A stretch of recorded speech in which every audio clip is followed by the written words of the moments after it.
Ladies and gentlemen, we will now resume the proceedings. Thank you very much for your prompt return. I imagine there will be some who haven't been quite so prompt who will be coming in. But in the interest of time, I think we should begin. You have already heard introductions of our airline panel once. We will now turn to them for their brief opening remarks, and then we'll go back to the ongoing discussion that we've been having earlier today. So I'm going to ask David Hamm of Delta if he would begin the afternoon's proceedings. Okay, David Hamm from Delta Airlines. Thank you again for having me here today to talk on behalf of Delta. I'm going to go through a quick overview of where the Delta Northwest merger stands today as creating the largest airline in the world. Talk a little bit about what's changed in our industry to date, some potential solutions around how do you deal with those changes, and then hopefully some continued dialogue. So.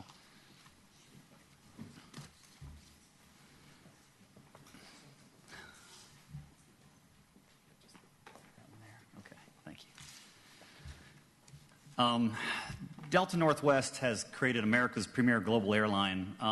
If you look out at capacity across the world, we've really become the number one or number two carrier in all the markets leaving the U.S. and really position us well, I guess, for the future growth.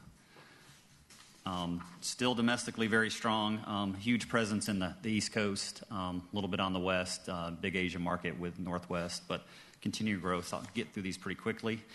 Recently announced four-way joint venture, KLM, Air France, $12 billion revenue base, which will have incremental revenue to Delta of about $200 million annually. The stat I read last night that this creates about 16,000 flights a day being flown by the SkyTeam partners worldwide. So pretty big critical mass, I guess, from a worldwide basis. Continuing Delta for success, this merger is going to get us operating Delta standalone in 400 airports worldwide. That's about 260 in the domestic United States, 140 international locations. We're going through a rebranding process with the Northwest cities, and we'll be clearly through with all of those by July. We've consolidated a little over 100 of the 173 individual airports where both Delta and Northwest operated. We'll be rebranding the 150 Delta-only stations by the end of the year, and giving up about 160 gates on a system-wide basis. This equates to about $60 million in annual revenue reductions. So what's changed? Well, fuel costs remain high, although they're coming down. Some changes in the dynamics of the airline model. Worldwide recession, I think the word was used earlier today. And then even large airports are seeing declines in passenger counts for the first time. And the question will be, will there be more consolidation? So fuel was terrible in 07, 08. It's fallen quite a bit in the first quarter of 09, but on a historical basis, it's still clearly up. These numbers equate to about $20 a gallon in the early 2000, 2001, 2002. This is driving a different behavior from the carriers today based on what we historically have experienced versus what we experienced over the last 4 or 5 years. All the U.S. carriers, except for a few, JetBlue and AirTran, have cut year over year or cutting capacity again, actually, in the third quarter of 09 after cuts in 08, continuing trying to respond to the economics of the worldwide recession. The good news is, I guess, international capacity is down only slightly. Clearly a revenue growth model for Delta in the consolidation. I think will continue to grow internationally. Domestic feeds internationally are clearly important, but the international marketplace for us has fared a little bit better. Demand's down in all regions out of the U.S., both Atlantic, Latin, Pacific, domestic. Clearly revenue market's down, cargo's down, just not a good state. Heavy toll on the U.S. jobs over the last 7-8 years. 150,000 full-time jobs have been lost. We as an airline industry domestically are trying to find ways to recover. Look at investment grade. One domestic carrier has an A-. Everybody else is below that. We should talk later about the fact that most airports on a worldwide basis are all investment grade. Curious question to the airports will be, you guys maintain investment grade while the people who primarily support your airports are not. We'll have to figure out what that disconnect's all about. Solutions, recommendations. I think Communication's key to success, as some of the airports mentioned earlier today. Early and often communication with the carriers around growth and how do we fund it. Having a flexible and adaptable model. The investments are 10, 20 years out in some cases, so we've got to find ways to do those and do those wisely. Cost is clearly a key factor for the carriers as we move forward. It may be a small portion of our cost model, but it's critical to airport comparisons as we figure out where we're going to fly. And then operational efficiencies year over year need to be clear for the airports. Just some quick recommendations. Partnership to develop best solutions for all. Define a range of possible outcomes, and we need to model them all to figure out what that best solution really looks like.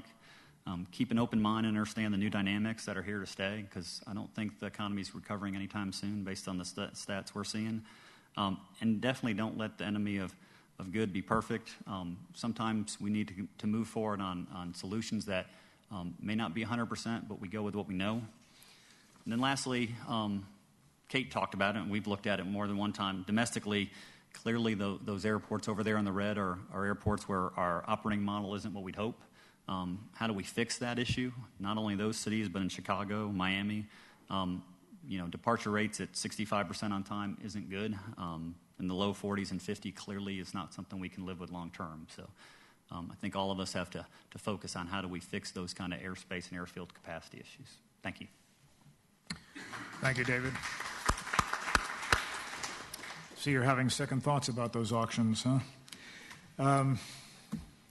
Dr. Karlitekin, Chairman of the Board of Directors of Turkish Airlines. The floor is yours. Thank you very much. Also, I thank you also for having me here today. And for the last 6 years, we have been driving on the left lane, and it's great to find an opportunity to spend 3 days in a hassle-free city and nice organization here. Thank you. Well, I try to assemble my thoughts about the issue from the documentations that you have sent. And there I saw that the aim of the discussion is defined as the ensuring development of adequate infrastructure for aviation, crucial to the functioning of the global economy, while it's properly reflecting aviation's environmental aspects. That was the phrase. And of course, there are several assumptions embedded in there, and I have trouble with. First of all, let's take the term adequate. I have a few questions. Do we all agree on the level of adequacy of an aviation infrastructure? Do we have a conventional method which contains a set of principles and formula to determine one? I can pose many other questions, but I'm scared that I'm trying to ridicule the thing, but it's not my purpose actually. Secondly, the adequacy is portrayed as a prerequisite for a global economy, which we want to see working the way we have observed for a long time. Under which principles and conditions the functioning of the global economy is desirable? Can we trust a system, core of which is energized by untrustworthy financial machine? How wise is it to tie up the destiny of a genuine effort-based economic activities with those unchecked and unchallenged paper tower builders? Before ensuring adequate infrastructure investment for aviation or talking about all these issues, shouldn't we ensure the properly functioning global financial system which supports real activities with creation of adequate credit volume? Thus, until and unless the foundation is free of abuse and unless consequences no longer blackmails the man on the street for unfair bailouts, which affects all of us, directly or indirectly, why should we center the argument around functioning global economy in answering questions set for today? Of course, we have a lot of stake in it, but I think I'm trying to go to the principles first. Thirdly, we must stop being apologetic. I'm talking about the aim of the discussion. As far as environmental impacts of aviation is concerned, until an independent, maybe a UN-sponsored body determines beyond doubt the relative economic, social, and environmental costs of different alternatives to air travel. Besides, the level of impact to the world we live in is acceptable. What is the level? which is acceptable, and who determines the level of acceptance, with which objective function, which data and methods. To sum up, we are now asked to optimize the level of air travel service, enhance these services, with the objective of having smoothly functioning and growing global economy under the constraint of environmental concerns. Well, yes, if I put my PhD hat, I can make a model, utilizing all these Greek letters and all these robust estimators, this and that, and create you a model, but it takes us nowhere. Once again, I want to assure you that I'm not trying to nullify the efforts that we are trying to put in this forum, but rather want to display the fact that we are walking on an uneven ground and we do not have solid reference points agreed by all relevant parties. Well, with these basic criticisms, I would like to develop my argument as follows. First, I really need to go to the basics. Some of the views I present may not be found relevant to the issue, but that this is how the world looks from the point where I stand. This is the opinions from our angle. Well, our starting point should be ensuring full democracy without the hegemony of bureaucratic oligarchy. It's not only, I think, the Turkey is crippled with it, but also we have the similar problems, maybe deeply rooted in the West, maybe to a lesser degree in the United States. Hence, the governments must be in a position to determine their people's willingness regarding issues of economic and social development. People must be in a position to reveal their preferences as to what extent they want to be part or exposed to a fully formal global economy, and how far they want to preserve or insulate their local, indigenous, informal economies to avoid external shocks. The governments must understand and surrender to the wants of their own people, rather than imposing some, aesthetic approaches of deciding about building great airports with the capacity which no one knows how to determine. People may want to keep some informal activities beside their integration to globally connected formal economy, I say. Thus, maintaining this balance is crucial for moral, mental, and economic prosperity and dignity of people. Because completely becoming part of the global network and being without a job or an income stream with no back linkage to local economies is the biggest tragedy a household can experience nowadays. We may say that development is a process that we can take initiative and prepare a background so as to get entrepreneurs involved in attacking problems. If some place is not accessible, you cannot attract investment and create jobs. Thus, local authorities should consult with their local people and orchestrate a process by which a final decision about airport investment is reached. Gateway airport investment is not a warranted end, but rather a root cause of local economic openness and revealed willingness about integration to the global network in many cases. Of course, with some cities, it's not the case. In Istanbul, the Istanbul was there before the airport was established. So, but for many other places where really the development needs are so urgent, this is the issue.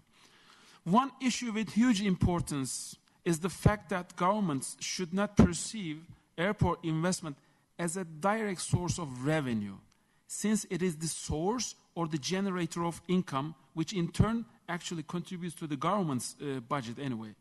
So this is one thing which we have a trouble in my country, of course, and that thing is the airport investment is seen as the source of a revenue, which I don't find it very correct. Airport investment is one of the key infrastructure elements that many other economic, social, and cultural activity is based upon. Thus, a non-profit organization, airports must be owned by local communities separately and operated by private companies in return for a reasonable management fee under certain dynamic key KPIs, key performance indicators for efficiency, of course. And airports should be audited externally by local representatives, airlines, and other important stakeholders. Therefore, we do not need to worry about airports' market power and excessive prices, underinvestment, overinvestment, or poor service quality. So if we get everybody involved in the whole process, I think it is the local communities who will decide to what extent, with what capacity, but we make sure that we shouldn't run these airports, of course, with state civil servants. Planning process of a global airport investment has to involve multi-phase approach. Thus, as the investment starts generating its returns and settle outstanding initial credit balances for fixed assets, the new phases or steps of the project can be materialized gradually in line with the local economic development. We all observe that unnecessary credit expansion has been proven to be the source of global financial meltdown. So we don't want people to decide about the volume of certain investment, especially in infrastructure, who really are not in a position to make a real assessment on what the community needs and what community is willing to be involved. Another issue with huge importance is the interaction among issues such as implementing competition law, and which includes, of course, entry, exit in the airline industry, optimal resource allocation for economic and environmental efficiency, and finally, assignment of flight rights to airlines. This issue is further complicated given status, i.e. the initial conditions that we have. Existing airlines have a headway advantage, of course, but to my opinion, they deserve, since they carried many risks until the current state of all in these airports are achieved. And also, I see it perfectly legitimate to consider grandfather rights as a sort of kickback payments to early comers who actually helped create existing traffic volume. Therefore, regulators in some cases are squeezed between yielding to few airlines as the catchment area of an airport is dynamized and becomes a pull factor for economic activities after initial phase in which airports play the role of push factor to the local economy and being concerned for the adverse effects of sectoral concentration. It is not only the fixed investments which make an airport up and running, it is the great contribution that airlines are having. From an environmental angle also, one can claim that the higher CO2 emission and the more competition go hand in hand. It is extremely difficult to enter into an air travel market for newcomers unless they create a unique business model and identify a niche. And many failures have been experienced in the past due to abundance and the availability of cheap finances created by investment bankers. Those examples were bringing nothing new, but rather a Me Too type of airlines to the picture, and with suboptimal capacity utilizations, with the congestions and with the costs and the problems related to these congestions. And if existing legacies have lost their ability to adjust to the changing circumstances, of course, there were a lot of new openings and the companies could come into the picture. Well, hence, all these competition dynamics are letting suboptimal airline capacities to be created and operated. At the end of the day, it is either inefficient and inflexible legacies or failing new entrants go bankrupt with wasted capital and other resources. Well, if our primary concern is to pollute our atmosphere least, given the number of passengers kilometers flown, then we need to operate bigger aircraft. It can be, depending on the situation, single or double aisle, depending on the depth of the market and the stage length composition, as well as plan less frequency against the convenience to the customers. but this may contradict what we want to achieve through competition. Other than imposing limits to the age and the noise level of the aircrafts and engines, I see no straightforward answer as far as the involvement of regulators is concerned about this environmental constraint of the overall function. Well, if the airport has already been utilized with regard to the questions of how much capacity is needed and what would be the economic benefits of additional capacity, my suggestion is as follows. Am I too? I need, yeah, okay. Airlines can apply for enhanced as well as additional capacity and propose a plan to back up for its finances against the assignment of specified capacity for specified duration. These proposals can be announced publicly, and other competitors are encouraged to participate by offering more favorable commitments to airport authorities. Thus, since I also propose non-profit airports in terms of assets, of course, market forces will determine further development of airport investments. This should never be in the form of airport-airline integration, to our understanding. Furthermore, other than greenfield starts, there should be no public incentive for investment toward additional capacity. Well, rationing scarce capacity is a problem of huge centers of economic gravity with exhausted opportunity of further capacity expansion. Since there is already sufficient competition in such airports, airlines will assign their rights to one another for a lump sum price. We see no problem with that. If the prices skyrocket, and then the other airports will have the opportunity to grow and attract and divert some traffic.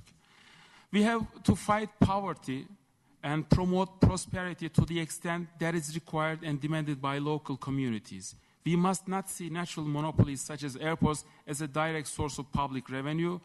They must be promoting private income, not discouraging air travel through higher prices with the help of privately run non-profit organizations. Airlines can survive as long as they have sound business model, proper scale of operation, sufficient operation frequencies and connectivity, whilst they do not lose their flexibility to adjust to changing situation. The spectrum of existing business models ensures enough competition. Regulators should concentrate on security, safety, operational efficiency, and unfair commercial practices. Initial investment has to be done with multi-phase planning approach, leaving capacity expansions beyond first phase to market forces and local decisions. Global economy is a fact of today's world, and countries and local economies have to choose the level of integration through unimpeded democratic processes. Horizontal ties should not be the case among airports. As a result of proposed non-profit structure, central government must enter into picture to induce and stimulate local authorities by simply assisting them. Thank you for listening.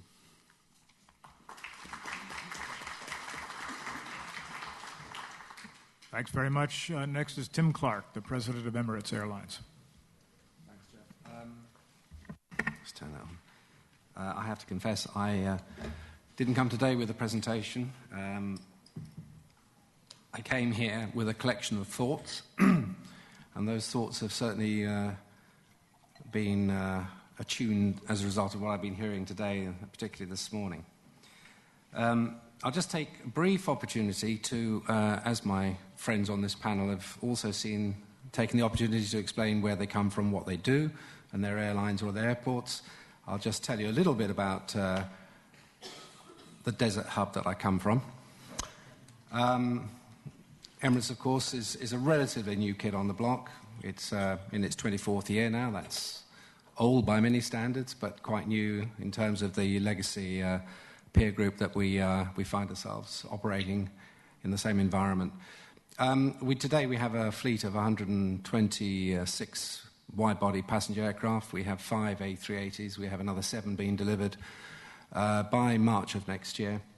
And in addition to which, we have another 15 aircraft being delivered in the next few months as well. So our expansion will continue. I know that's a little bit of a difficult pill for many to swallow, but in this environment, we will continue to do that. Last week, we declared a profit of just over $400 million, considerably down on where we'd hoped it would be and considerably down on last year, but at least it was a profit and we remain cash positive. Dubai itself, as I think Jos mentioned, without Schiphol, Amsterdam would be a village, and I think very much so that if the Dubai airport hadn't developed to the extent that it has done today, then Dubai would be a small village. By the end of this year, we will have moved 40 million passengers through the airport. When I came to Dubai in 1985, it was just under 2. We have over 120 carriers serving the airport and about 125 destinations from the airport. So it is truly a hub. And most of the carriers, with the exception of the South American carriers, serve Dubai in some shape or form, some in very high frequency. Now, when I listened this morning, I was particularly, again, attuned to the reason we're here is to discuss the airport investment scenario as well as regulation and how all these things interact. And it struck me that, of course, I suppose I come from the new world of aviation, and I mean that by a region that is growing very rapidly. It has a lot more to do, a lot further to go. Dubai's GDP was growing at 16% per annum before it melted down last year. The kind of investment that was going on in these countries, in the UAE, was just short of $1 trillion in terms of real estate, banking, hospitality, and many other facets of the new economy down there. And at the time, we had, in the middle of last year, over 1 million workers purely involved in constructing the town. And similarly, in Abu Dhabi, 100 kilometers to the south of us, we have the same kind of situation. So here we are in the relatively new world. I would say many think that this is a deregulated world. Surprisingly, it is, but it works very well.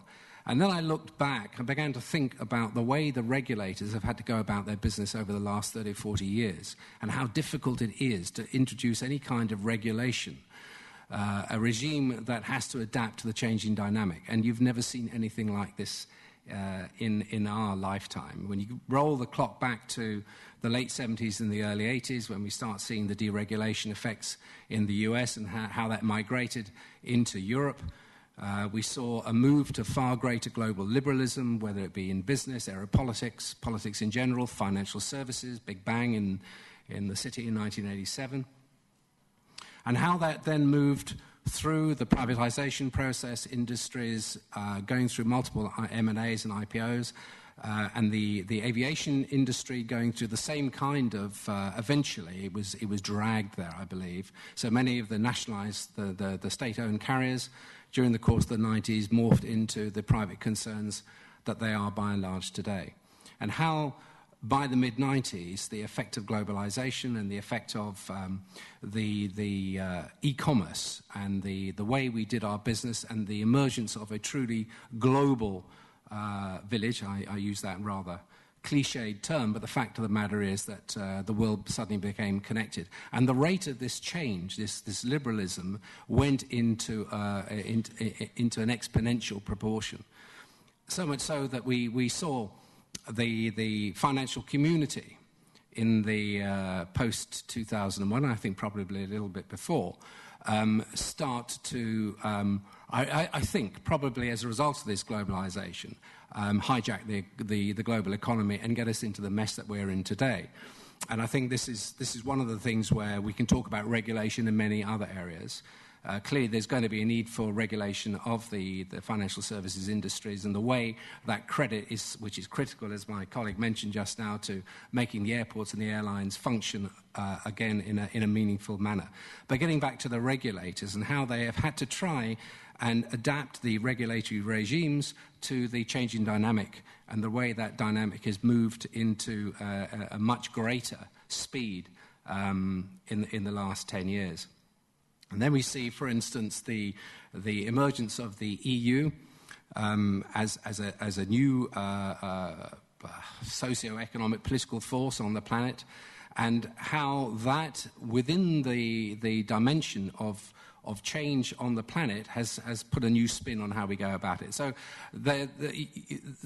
these kind of political socio-economic blocs, and the EU is not the only one, have had to deal with the requirements of those particular blocs, and therefore the regulators have had to look at that and see how are we going to meet the needs and requirements, competition law, equality of opportunity, and how the regulators must deal with that. But at the same time, for the first time ever, they've now had to look, as my colleague alluded to just now, the globalized nature of how they go about that regulation. Because if they place their entities at a competitive disadvantage because the regulatory environment and regime in which they work places them at a disadvantage vis-a-vis what other areas are doing, and I say could be one of those, I know some of them view that, they also have to take that global view. I think that is absolutely critical to maintain a recognition that the world is no longer a small group of countries or a country. It is truly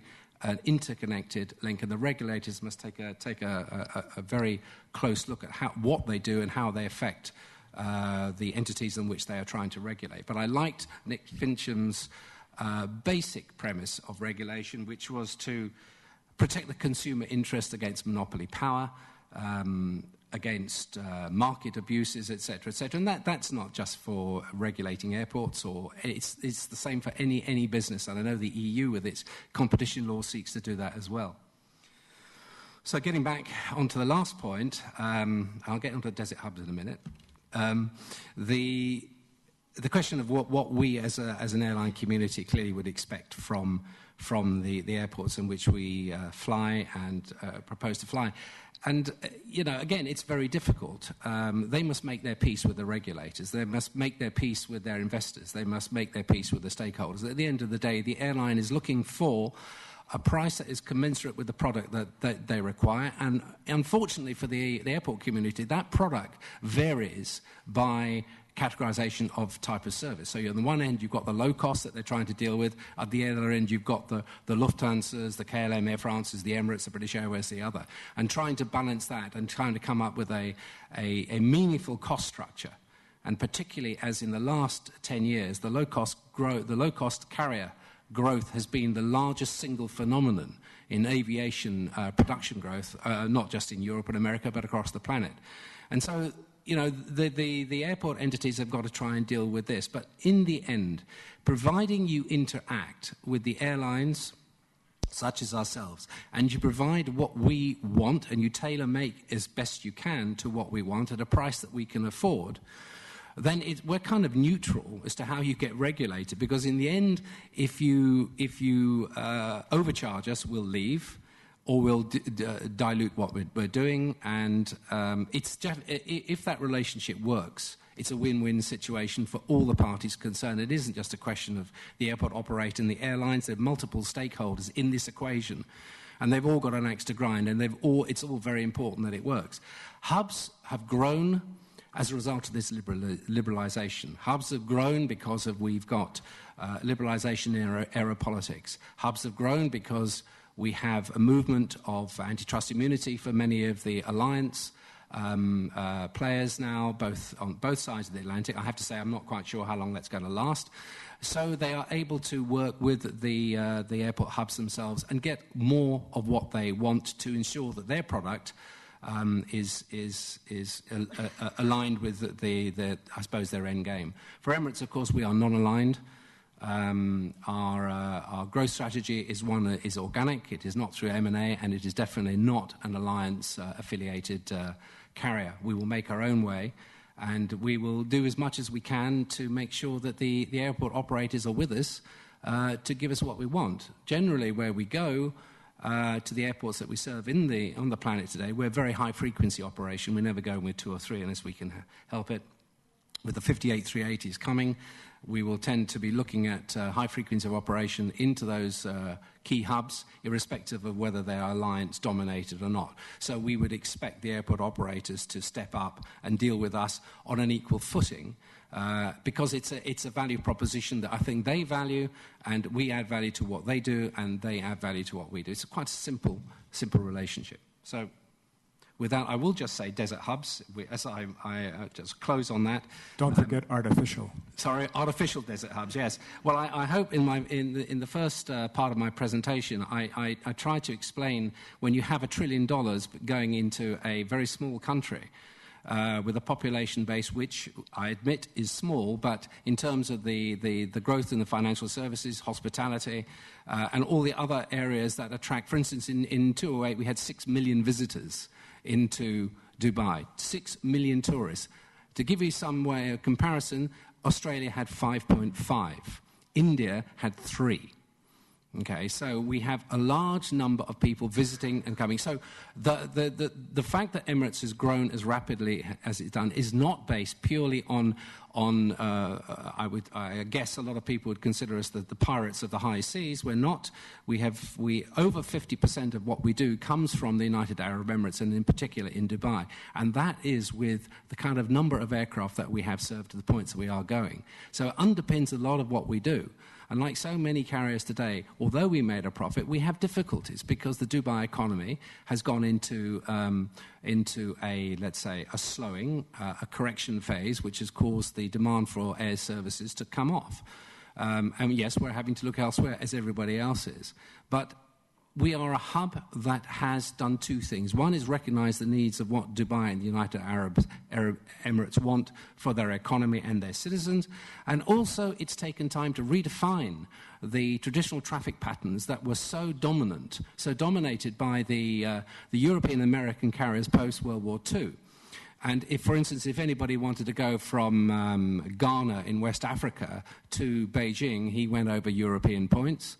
If somebody wanted to go from Bombay to Chicago, they tended to follow traditional patterns. All we did is, one, look at the improvement of the traffic flows in terms of the product we offered, and also grew the traffic flows by virtue of the fact that things I said earlier with regard to the global economy energizing at such a pace that people were moving at levels that we had never seen before. All we did was to harness that and bring that across a hub. We never set out to take out Paris, Schiphol, Frankfurt, London. That was never on the agenda. It's simple. If you look at the way the hubs have grown at the time our hub has grown, their hubs have grown quite well, quite profitably. And you see also the coming together of many of the carriers to do an even better job. So an artificial desert hub, no, I don't think so. I think it's a global hub. It will continue to grow to be a major global hub, but I do not believe that makes Dubai a threat to anybody in Europe or Asia. Thank you.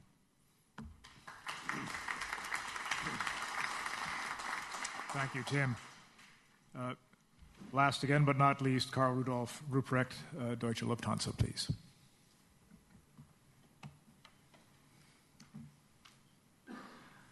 Thank you, Jeff. Ladies and gentlemen, you may ask yourself, why have I chosen the title Principle for Sustainable Growth from an Airline Perspective?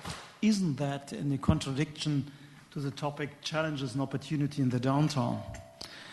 I think definitely not. When we were discussing this morning, we heard a lot of partnership. We heard a lot of what can we do to make the right investment. And all of a sudden we identify we are all sitting in one boat. That's true. We can manage that. And you identify that you are sitting on a boat if you are on a downturn. And I think here are the good news. Whether it's Delta, Turkish, Emirates or Lufthansa, we have the potential to grow. So that's good news for all those who are coming from the airport side. But Dominic is right. Growth, it's not given. We have to work on that. And from that point of view, Tim, we are looking in that edge and with mixed feelings to see that you do not have this long-term regulation processes to get new runways in place. And that are the challenges we have to scope. whether it's Schiphol, whether it's Fraport in Frankfurt, we have stress to manage growth. Huge investments is involved, 7 billion in Frankfurt, for example. Lufthansa is investing 14 billion, and on the one side, we have to manage the cost at the same time. And from that point of view, we have to ask ourselves, what can we do to convince customers to choose us? It's clear the customer today had the opportunity to make a choice. He has attractive products available. He can make a choice whether he would like to fly across Frankfurt, across Dubai, and therefore we have to work on that. What makes a product attractive? The attractiveness of a product, it's clear for us. It depends on excellent service on board, excellent ground services, and of course competitive pricing. And this is true. Customers for today, they have multiple choices. The customer loyalty is decreasing, and our customers are extreme price sensitive. The pressure will go on. So what can we do?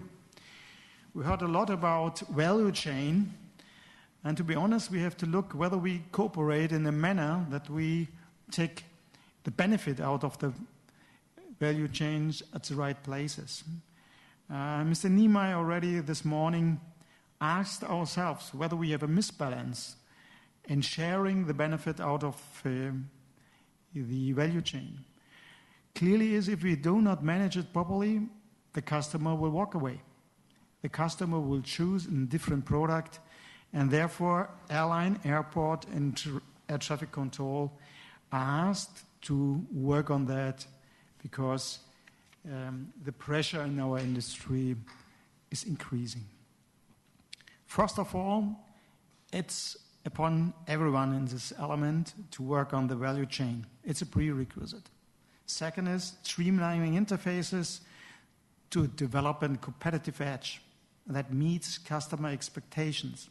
And if I talk about customer expectations, we shouldn't forget that first of all, they are looking for service, smooth operation, and then of course commercial aspects or price. And just one short example how we do understand partnership in a vertical manner, our cooperation in Frankfurt as a result is today in a position to develop and to guarantee for our customers operation and service excellence. 90% of our customers are happy flying across Frankfurt. Our overall punctuality is best in class, and those criteria for connectivity like left behind indexes are down to 1.0. This is possible if you cooperate on both sides, set common targets, and have the ambitions to be the best in operation and service excellence. Yes, we have to admit we have to work on commercial excellence as well.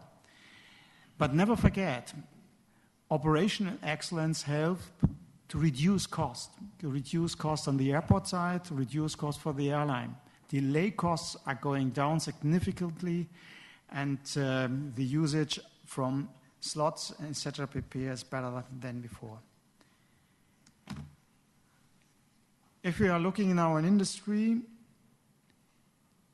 we can see that not only by a crisis, but through a crisis, the yields are going down by, as you have seen on your chart, it was about by 15-16%. Same to us, more or less the same. And of course, both is happening. Yield is going down and the number of passengers is going down, but more the number of yield. And we have to question whether there's a fair balance in that value chain, because a customer who is not paying such more for a ticket price is still a good customer for the airports. And we have to ask, how can we align this value change? The declining of the airline yields are steadily going down. They will never come back and increase. And the airports still part in a majority to pass on costs. we have learned airport fees are going typically up, and the example from Joe's this morning, abolishing the tax is one clear indication that airports can understand that this is the wrong way to do so. And they're using a passenger fee by 40 euros per passenger. That's a lot. What can we do to achieve commercial excellence, and what are our expectations from the airport, for the airline side, sorry. I think we should open every area for competition, looking where the competition, what can others do better, and we have at least look for target costing instead of cost-based pricing. We would like to see a huge amount on variable cost structure, close to 80%. We would like to see incentive scheme for passenger volume and appropriate participation in chances and risks. Transfer passengers generated by the airlines enables airports' revenues. So airlines should benefit from retail revenues. And when we were talking this morning about shopping malls with associated runways, let's take this picture for a moment. We don't want to pay any more entrance fees or less entrance fees. Retail business has to be involved in infrastructure investment, and I think Jose is also right. Yes, we are talking also to reduce food and beverage on board. So there is also a balance which may be on the long side be benefiting both partners. Airlines invest billions in increasing passenger volume. As I mentioned before, $14 billion for Lufthansa on order. And our passengers will not accept if we say, well, we have a huge investment, we have to increase price. No way. So we have to look how we can increase passenger volumes and by this way decline through the price by using economy of scale. Airlines expect decrease in hub unit costs, as I expect.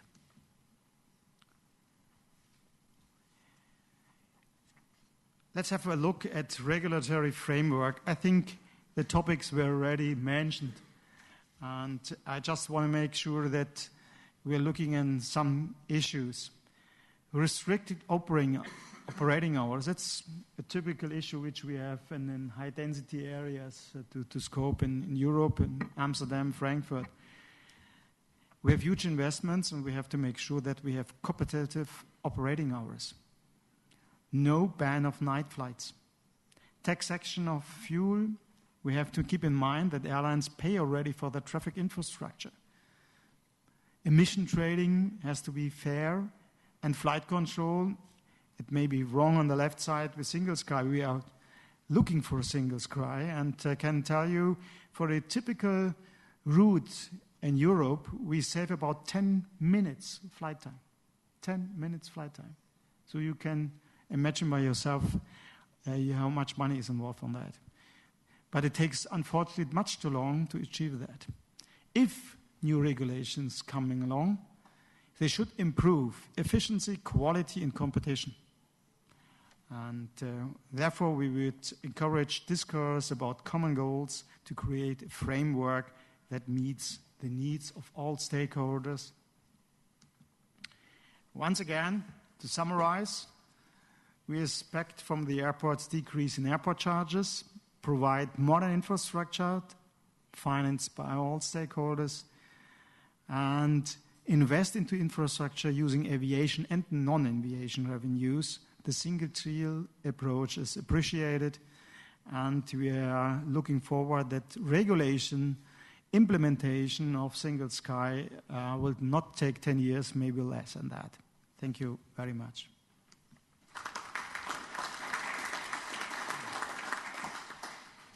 Thank you very much. Everybody is being so polite that I'm a little disappointed. I was hoping to be able to introduce one side as in the red trunks and these guys are in the white trunks, but just hasn't engendered the kind of controversy that I expected. However, if you listen carefully, you heard in David Hamm's presentation the gentle suggestion that airports are all investment grade risks, whereas virtually no airline is. We just saw a reference to ROI, a lot higher on the airport side than the airline side. I mean, there is this fundamental gulf between airlines on the one hand and the airports they serve on the other in terms of their current status as investment risks. What do we say about that? Is that an imbalance that's sustainable? Does that tell us about some kind of disequilibrium in the relationship between airlines and airports? I'd be grateful if there could be a response from the airport side. I only ask that question because it is a mantra in most conversations about airlines and airports, but it has been very gently stated this afternoon. So I'm just trying to put a spotlight on the question to see if there is something more that we should think about that. Thank you, Stefan. If I may make some comments. Airports are investment grades. It depends which airports you look at. First, I would say a lot of small airports are not at all investment grades. They just have the positive or negative effect, whatever you see it, that the municipality is 100% owner. And I think we have the discussion, is it right or not? We don't have to touch it here. If we take big hubs, if you take big companies, it depends very much on the ownership. Fraport has, of course, a better rating because we have 50% public shareholders behind. So it's not just because of the numbers, it's also because of the shareholding, giving long-standing stability. And there's another item. Investors see airports as an infrastructure body, even if the operators go bankrupt. The infrastructure is there. So there will be a successor. And that's not guaranteed with the airline. And that's somewhere a different view of investors, why airports are seen from the investor grade perspective a little bit better. And probably there's another topic. Yes, of course, it was mentioned, yields are going down, they are declining. Why do they decline? Because there's a lot of competition out. Maybe we need really a consolidation in the airline industry on the one side, and it's absolutely okay. We also have to discuss, and it was stressed this topic, which airports should be extended. Is there a demand? Do we need really all those, let's say from the German perspective, all those regional airports, new airports, and so on? But you see the same in other countries. At the end, if yields are declining, and you can compare to the automotive industry, for example, you see how the automotive industry is able with new products, uplifts from year to year to bring up prices. We are not able to do this in our industry. That's one of the topics we have of the agenda. But it's a question, it's too easy to set up a new airline. You mentioned it's very, very difficult. Yes, on the one side, but you don't need a lot of capital for this. That's a problem. And that's the reason we don't have the consolidation on that side. It's, of course, correct to say there has to be a scale effect. So we're expecting economies of scale on the airline industry. Yes, we're also expecting decrease in hub unit costs. But there's a big problem what's coming in there is, if you take at least first the real aviation piece of business, it's more or less about construction. The pure aviation, and I think Jos mentioned this morning, the pure aviation piece, it's not really a lot of people, but a lot of assets. And if we have to set up additional assets because new terminal environments, airlines also request, and it's okay. And we also have to fulfill this, to modernize existing infrastructure, to add another pier and so on. Construction prices are going up and going up. And quality requirements from airlines, but also from the passengers, that's the topic behind, are also going up.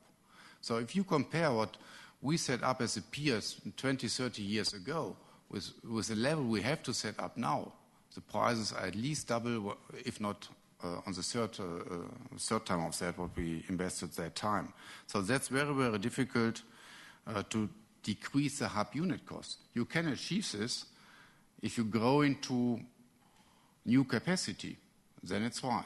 But as soon as the point where you have additional capacity plus 30, plus 50%, you have a big jump in cost, and that's the problem behind. Or, I don't want to take your example, you set up an airport in the desert. I'm not saying Dubai, and Emirates is of course welcome also in Frankfurt. So that's the topic behind where we have the different views on airlines and on airports. I totally agree with you. From the airline perspective, they have to look through all the costs, as we also do it, to look through all the costs, where could we save something, to take out overhead and so on. But even if I take out another 150 people from the overhead, and this we did already the last years, it's not solving the issue, because the construction prices by environmental requirements and all those stuff is getting much too expensive. That's the problem behind. Thank you. Just to add one example. We are now through the zoning procedure, and we got the zoning decision. And thanks a lot, it's one of the colleagues over here from the Ministry of Economic Affairs, Mr. Hamm. It took us a lot of years. But compared to the runway 18 West, so the takeoff runway, at that time the zoning decision was 50 pages roughly, 50, 60 pages. Now it's 2,000 pages, or even more, I don't know what it is, but I think the zoning decision itself is more than 2,000 pages. Behind this are costs, years of costs. Yeah? So where's the scale effect? There is no scale effect. That's the problem you mentioned, because it takes too long. We are too much regulated over that. Thanks, Stefan. Roland? My view on that question is that the financing people don't see the airport and the airlines as the same business. And we're not in the same business. We're not in the business of moving people. We're in a capital-intensive business of providing service to carriers per se. But it comes to what we said this morning. They realize that even if that carrier, a specific carrier, cannot come to that specific airport at sometime in the year, another carrier will come, and they'll bring those passengers in and out of that city. So in some regards, the discrepancy between the grades are due to the fact that we're not in the same business. It's a different model, a different business model altogether.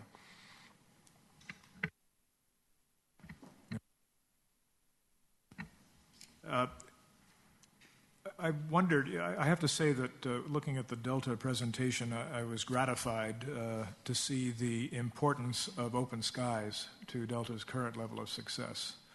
It was a highly controversial policy at the time. U.S. airlines were enjoying pretty unilateral rights to a lot of destinations, and open skies, of course, meant reciprocal opportunities for our trading partners back into the U.S. If you look at U.S. carrier performance today, you can't miss how much of it is predicated on the open markets that are available to U.S. carriers around the world, thanks to the open skies model.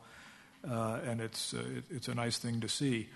I think I mentioned earlier that there's in my mind at least, a direct linkage between the quality of the markets available to airlines generally and the potential for new business at airports.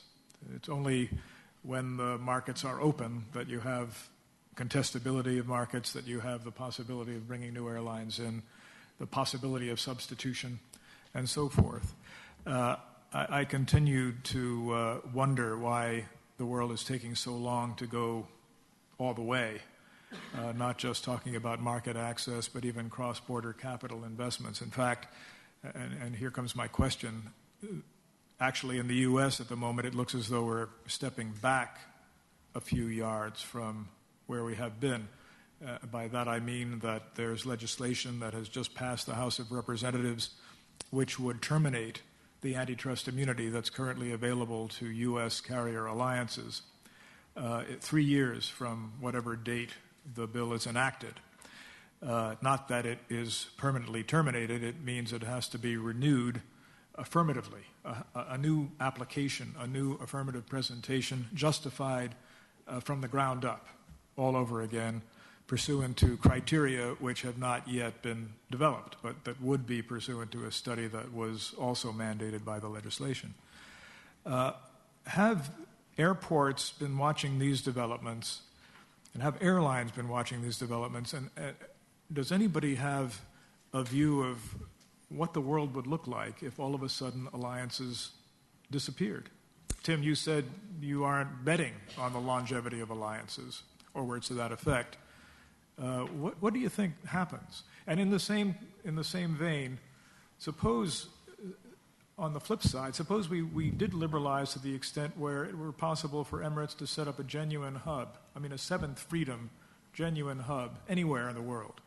Would that be suddenly part of the Emirates business plan? If we had full-blown liberalization, would you become a global carrier, not merely hubbing out of Dubai, but hubbing out of a variety of destinations? So two real questions. One, what happens if we move backwards? And two, what happens if we move forwards? Well, I'm not sure that the link between the concerns about antitrust immunity and its continuation and the open skies are really that strong. I think open skies, liberalisation of what goes on is critical. I think one has to be concerned about the ability, given a loose regulation environment, for some of the aspects of that to be, dare I say, abused. You've got to be absolutely sure that the consumer interest is always protected and the monopoly power does not allow to kick in, given what happened in the financial services industry in the last few years.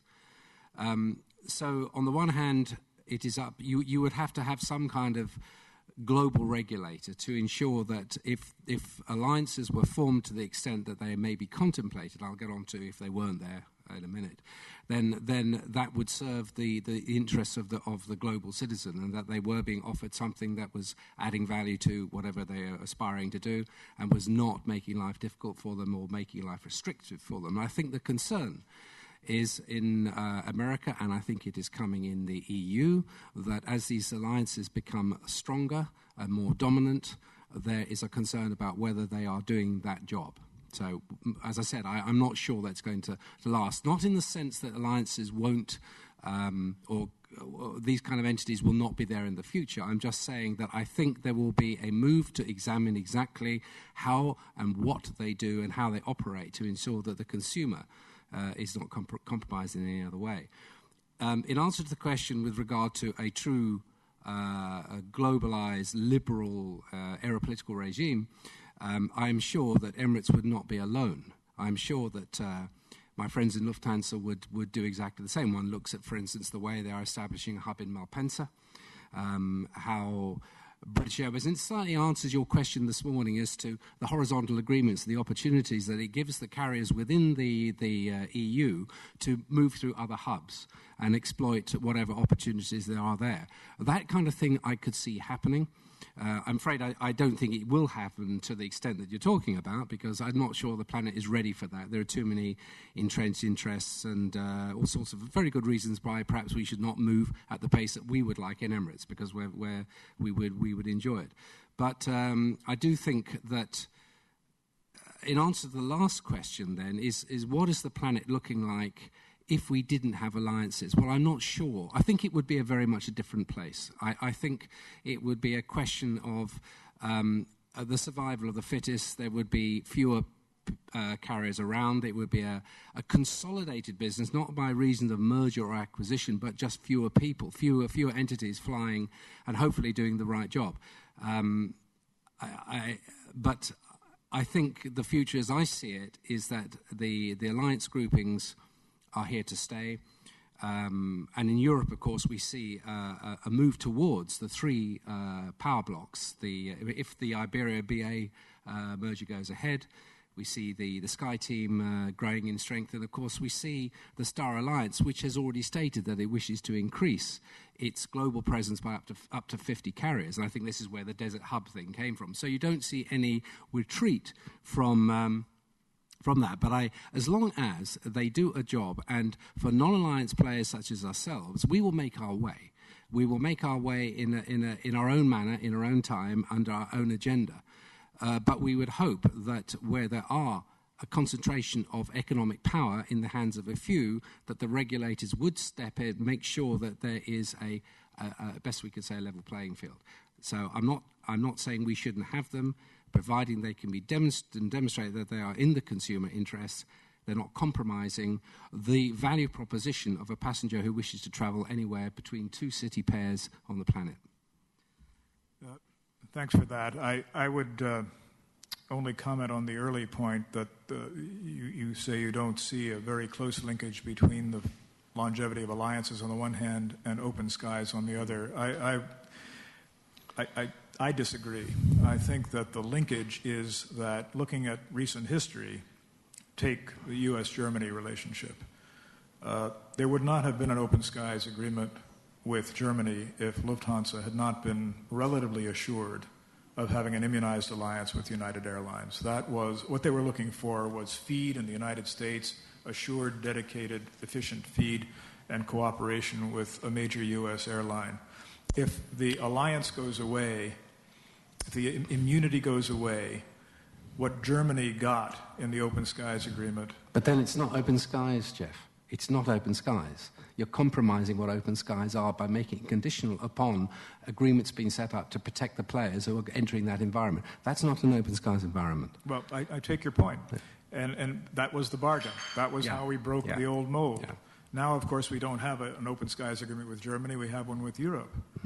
Again, I think to a large extent it's predicated on alliances, and now we know it may be predicated, according to what we hear from our European colleagues, on whether open investment rights are available in the United States. In the Obama administration, it's probably fair to predict that those rights will not materialize anytime soon. And so it could very well be that Europe backs away from even the first phase. If it backs away from the first phase, there's no predicate for alliances any longer. There's a direct and substantial linkage, in other words, between an open market and the ability of a government to immunize from the operation of the antitrust laws that alliance. And I guess where we've entered into open skies arrangements, and of course Dubai is an open skies, it's a truly open skies environment. Where we've entered into open skies environment, these have never been preconditioned by the major players on both sides being protected or in some way ensuring that their economic viability is not under threat or anything. There's nothing like that. It is, as we understand true open skies to be. Many markets, you're quite right, many markets would remain open because they aren't conditioned in that way, but I suspect that transatlantic would certainly look very different. Yeah. Very different. Not to monopolize this conversation. You can't have monopolies here. You have to regulate that. Questions, comments from the floor? Tay, one question, not two questions, one for each panel, please. Thank you for the opportunity. Actually, I like to ask, getting back to airport need for airport regulation issues. I think a Delta Northwest merger case. My understanding is that you have some dispute. I guess this is one of the reasons that Benjamin DaCosta did not come. One reason is that you have some serious questions about the Atlanta airport issues and versus that Memphis, whether you want to distribute your traffic between Atlanta and Memphis and so on, in terms of exerting your pressure on the on Atlanta Airport. Now, does that work without regulation? Suppose Atlanta Airport was privately owned, and would such a tactic will work for you or not? It's a good question. I'll ask Kate Lang to step here and answer that. The question really goes to, can we exert influence? And, regardless of actually Delta Northwest, we're renegotiating with our largest hub a new lease agreement. whether it's Memphis or Cincinnati or Salt Lake or New York or other straight Delta hubs, there's always the ability to shift connecting traffic and move it, throughout the regions, because there's stuff currently coming from the Northeast through Atlanta going out west that could easily go through Salt Lake City or go through Cincinnati, and we've chosen to bring it through Atlanta. So it's really not a Delta Northwest issue.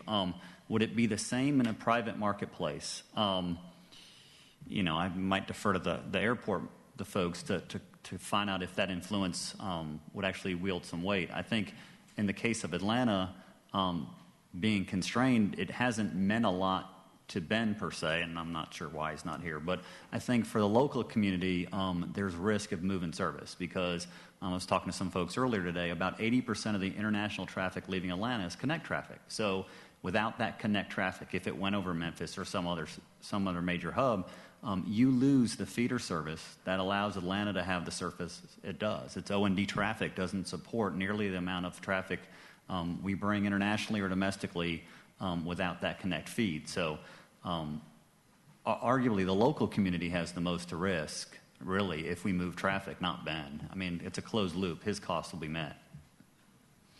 The problem is Atlanta Airport is currently owned by the city of Atlanta. So that's why they have a sort of a public service obligations, care about the communities and so on. So they may have to weigh all of these factors. Suppose Atlanta Airport was owned by a private company. Now, in this, your ability to shift some of the traffic, will this work for you without regulation? Again, I'd have to defer to the airport to actually be curious to what their thoughts are. I mean, from the United States perspective, you're right. They're not private airports. All of them have some public entity, whether it's city, state, or an authority that manages and regulates that airport. So at the end of the day, the question goes to, in the United States, what is it that airport should be doing? Should it be trying to generate a profit, have discretionary cash flows, or should it be driving destinations for its local O&D market? So in the case of Atlanta, you're right. It has a public good, in my opinion, which should be that there are as many destinations it can possibly reach out of Atlanta, whether it's Delta or some other carrier, should really be its focus, because at the end of the day, it's not going to lose money. The reason it's got a great rating is because, arguably, the carriers are there, we are operating, and we pay all the bills at the end of the day in the closed loop system that the U.S. airports operate underneath. So there's not a lot of risk for Ben if I did leave or pull traffic. Not that that's going to happen. But I'd almost curious what the airports, the private entities would, I'm not sure how they would answer that. I can try to answer from my point of view. I think behind your question is somewhere the guess or the fear that a private investor, a private airport would increase the fees much too much. Whatever is possible, or no, that's already an answer, no. Would just increase the fees and up to the air. I think that's not correct. That's not the point. And that's coming back to the topic of Mr. Niemeyer at the end. Do we need regulation? In my opinion, if you are a private airport, you have private shareholders. So it's not just enough to have a management fee. You need a return on the capital investment. There's no question. That's the difference. The municipality can say, I'm a non-profit organization. If they want, okay, that's another model. So if you have private investors, you have to have a return for the private investors. Otherwise, you are not able to collect money for the next extension. And then it's coming to the point that an airport operator is, of course, trying not to increase too much the fees, because he's pricing himself out of the market. The more you increase the fees, the more the risk goes up that the traffic is going different ways. So also as an airport operator, we look very carefully what do we really need as an increase, because otherwise we don't keep the company in the financial balance. But if possible, please not too much. So I don't see this conflict somewhere.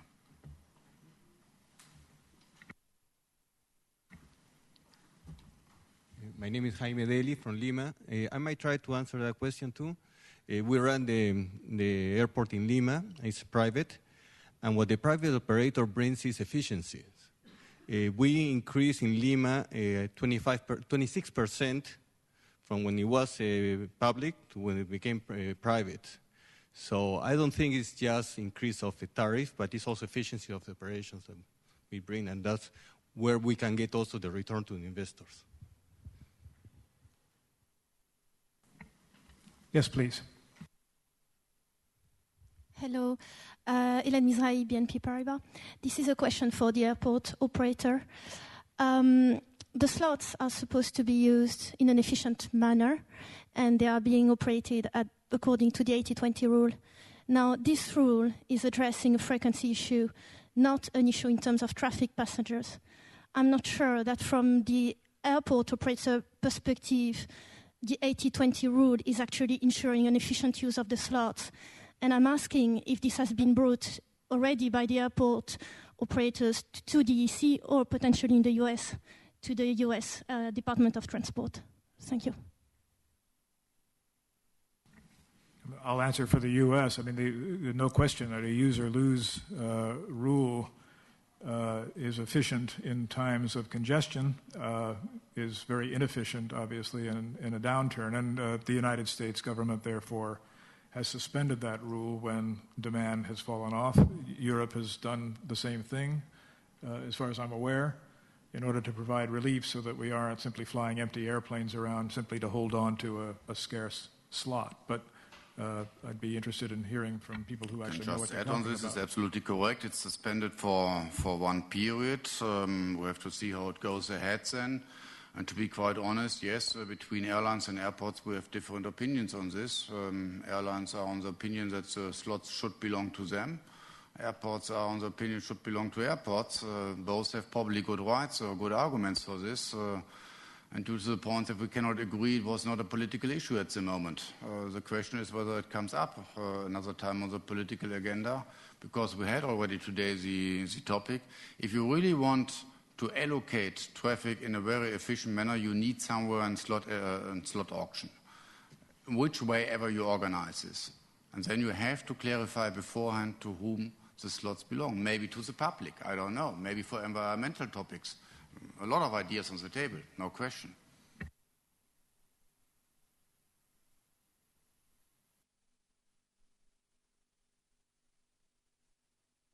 Yes? Are you allowed to ask a question? Yeah, I'm allowed to. Okay. I just made the rules up. But we might have missed an opportunity, though. And there are good reasons for waiving the use it or lose it rules in the current downturn.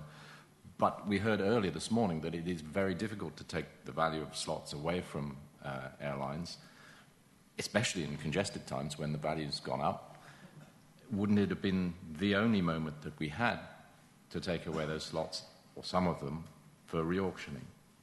So was that an opportunity, a rare opportunity the downturn's given us that we've turned down? Why are you asking? To be quite honest, for me it's too early to enter into that discussion because we really haven't had a detailed discussion on this. It makes no sense to start here now the discussion on that topic. It's a good topic, yes, but it's not on the political level at the moment. Well, I'd suggest that from Delta's perspective, we want to protect those slots. We've got aircraft park as many carriers do today because of the economics, but as soon as it recovers, we're going to backfill those slots. To the extent somebody wanted to buy them today, we'd be willing to discuss that in theory, but all the airlines in a lot of ways are in a similar state, and in theory, yes, they're probably less market value today than they might have when it's congested, but at the same time, things won't be like this forever, we hope, right? Things will recover. We'll continue flying and operating those slots, and they are very important and critical to the operating model. Yes, perhaps in a kind of bookend experience, we will turn the floor back to the man who started our conversation this morning, Professor Niemeyer. Oh, thank you. One question is perhaps less controversial. The issue is how well or good are airports performing? And there we have different models, regulation, privatization, public, and so on. So one question which should be really interesting is how well or bad are they performing? And there the question to the airports, are you willing to give us, economists, Tay, and others, the data to evaluate that? would that be something you would say, well, we would like to, and we would like also to find out what are the reasons for why one airport is more efficient than the other? So what's your opinion on that? From my point of view, we would welcome any such comparison between different airports, but few elements. One of the somebody said this morning, once you've seen one, if you've seen one airport, you've seen one airport. So comparing airports in different places, it could be very hard. But by all means, we would be able to. We would be very glad to share all our numbers to make sure that we can compare and have a true competition. I have no problem with that. I can just add it. I'm convinced that we perform quite well. But then you're on the topic, you first have to define and to develop criteria how to benchmark different airports. Because if you compare tomorrow, let's say, a pure O&D airport, whether it's Hamburg or Hanover or whatever here in Germany, or whether it's, I don't know, whether it's Montreal or whatever, with an airport like Frankfurt, who runs the operation for years already on the capacity limit, where you are probably, and everybody knows this from the industry, you should run a company around 85% of your maximum capacity, so we are above 100%. It's clear that we are not the best benchmark at the moment. Then we have, in addition, all the complexity in, due to airlines' requirements, due to the situation we have, whatever. So all this you have to eliminate or to take into account, and then you can make a comparison, of course. So first definition, then we can exchange information. This could be the start of something big. I think we have time for one more question or comment, please. It's actually a follow-up. My name is Walid Youssef from TAV Istanbul. At ACI Europe, Airport Council International, we've actually have a benchmarking effort, and there are a large number of airports that are participating. And we currently have a task force that's looking into making sense of the various benchmarks, and it is very difficult. Business models are different, the accounting definitions are difficult, and of course Professor Ohm has his own benchmarking. Peter McKinsey-Williams, formerly TRL, has his own. It is extremely difficult to directly benchmark performance of airports. That's the conclusion we've reached so far. Thank you. That doesn't mean that Professor Niemeyer is not intrepid and prepared to go in and do it again, maybe more successfully. Well, a quick comment. It's interesting to me that he would ask if the airports were willing to share the information, because my gut response to is, how are the airports doing? Well, it all depends. Transparency is something that ATA in the States has been pushing for a long time, is to truly understand the costs going through the airport model so we can better understand what we should be paying for. So it's interesting to me that he would ask for basically transparency into the data that ACI Europe is having trouble doing analysis around, because it is. Airports, you've seen one airport, and I may know my sliver of that airport operation, but I may not know things that are on the airport side and not on the airline side. If there's two tills, I might not have access to that. So it's very hard to see how they're really performing based on an incomplete picture in many cases. Yes. Just one comment. I think benchmarking and performance analysis is possible. It's difficult. They can lecture you an hour or even more on that, and we can share a lot and we can do things like that, but it's not impossible. I mean, just think about economics, who invented a theory which can explain all the different markets which are all interdependent. Yeah, that is much more challenging than just simply benchmarking these unique airports. Yes, so, and the criteria are also there. It's cost efficiency and so on. So I think we can proceed if the airports are willing, and then Tay and others are really happy to, and perhaps we can share the information, the data of the ACI. That would be very helpful. Thank you. Just one comment. I don't know where it ends up, because at least for Europe, or at least for Germany, I can tell you that we are already very transparent to our airlines due to the consultation process. We have to give to the regulators, but also to the airlines, or at least to the main airline groups, a lot of information. And at the end, you're coming always up to the question, should the strategic department have 5 people less or not? The problem is the complexity behind. So if Mr. Rupprecht, for example, mentioned that we are going for criteria 1% left behind index, then you really have to eliminate if somebody else is on 5 or 6 or 8% left behind index, because it's complexity behind, it's IT costs behind, and all these topics. If an airport like Frankfurt is on 50% transfer passengers, it's completely different from an airport who is on 10% transfer passengers. If an airport is very narrow in space, he has, for example, due to different requirements, very flexible pier constructions with Schengen and non-Schengen involved in one pier. It's much more expensive if I compare it to an airport with just one Schengen and one non-Schengen. But there have been reasons for this. And all this, and we should never forget this, all this was normally discussed in between airports and airlines. And it was decided this way. Well, I think we've come to the end of this session of our workshop. Thank you again to all of our panelists. You've done a marvelous job of really opening up and unpacking a lot of these issues. As you will have seen from your program, we have asked the distinguished economist David Thompson recently of the UK Department of Transport. He was chief economist there up until a couple of years ago, to sum it all up, to make sense of this conversation. And he will do so after we have all had some coffee together. So in the interest of time, you're all aware, by the way, that this is the longest of the workshops that the ITF has proposed. We are the workshop on steroids. Every other workshop is a mere fraction of us in terms of time. Well, I suggest we try to have a coffee break in about 15 minutes.